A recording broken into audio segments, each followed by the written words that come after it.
Senator Hagerty.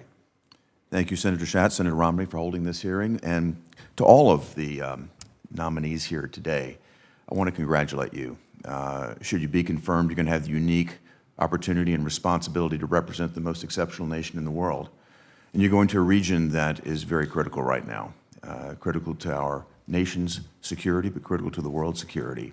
And ASEAN, I think, is going to continue to play a very, very critical role to advance the vision that my good friend, former Prime Minister Abe, articulated in terms of a free and open Indo-Pacific.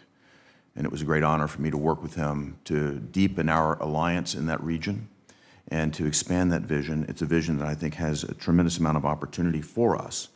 And it's one that I think we should explore every opportunity to deepen. So, Mr. Abraham, I'd like to turn to you and talk about your view with respect to the Quad's relationship to ASEAN, and to get your perspective in terms of how we can provide key resources. I think there's a tremendous opportunity here, whether it be infrastructure resources through the Blue Dot Network, facilitating vaccines or new technologies.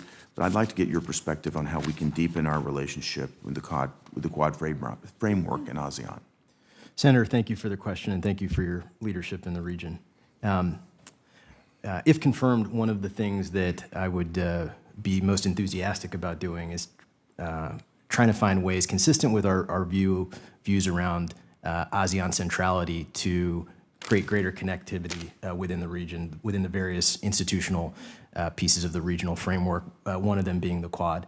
I think we've seen some progress to that end, and there's some interesting areas of both common interest and potential collaboration. The one I would point to, which certainly speaks to a broader priority I would bring if confirmed, surrounds our commitment to freedom of navigation and overflight and to the maritime security of the region. During the Biden-Harris administration, the Quad has announced and taken steps towards providing as a public good some data transparency tools around maritime domain awareness. That's a public good that would absolutely be impactful to our work with ASEAN and with ASEAN member nations. And I think it's illustrative of areas of common interest that I would hope to build upon. You touched on health security. I also think there's great opportunities for collaboration there, as was noted at the tail end of the U.S. ASEAN Special Summit recently. Again, I encourage you to take every opportunity you can to find ways to not only deepen our relationships with ASEAN, but to bring that into the framework in a constructive manner with the Quad. Yes, sir. Mr. Boygan, I'd like to turn to you to talk about Mongolia. Mongolia has been regarded as an oasis of democracy within the authoritarian desert of Eurasia.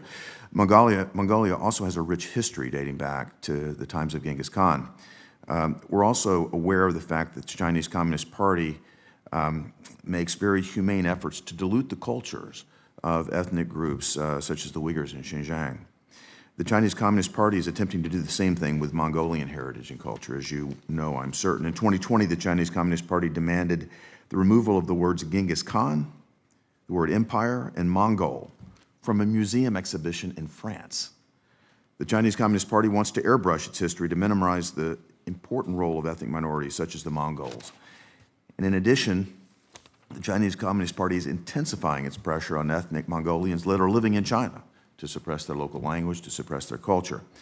So, Mr. Boygan, in your view, what are the objectives of the Chinese Communist Party in seeking to dilute the Mongolian heritage and culture, and what are your plans to help Mongolia diversify away from China and those pressures that it's feeling? Thank you so much for that question, Senator, and I appreciate your concern to that. I think the vast majority of Mongolians will agree and be pleased to hear your concern for that, and particularly as it relates to the PRC's attempts to dilute the culture and religious traditions of ethnic minorities in China. It's something that we've seen Mongolia, both its people and its government, have been following the developments in Inner Mongolia in particular. They're concerned about it. They're tracking it. But because of China's enormous economic leverage that they have with Mongolia, it's very difficult for them to speak out. But in vain, I think what I would say is that we at the U.S. Embassy and this is something that I would certainly prioritize if I'm confirmed, is that we have a lot of programs with Mongolians where we celebrate their culture, where we help them preserve a lot of their rich, diverse culture. I would point to a couple of examples that we do. Our Cultural Ambassadors Fund for Cultural Preservation, for example, just awarded a grant to the National Library of Mongolia to help them preserve Tibetan ancient manuscripts and woodblock prints. So we also speak out very vocally, as you know, when we see the Chinese attempt to distort the history of the Uyghurs and Tibetans, including ethnic Mongolians in Inner Mongolia. And I think the Mongolians see that, and I think they appreciate that.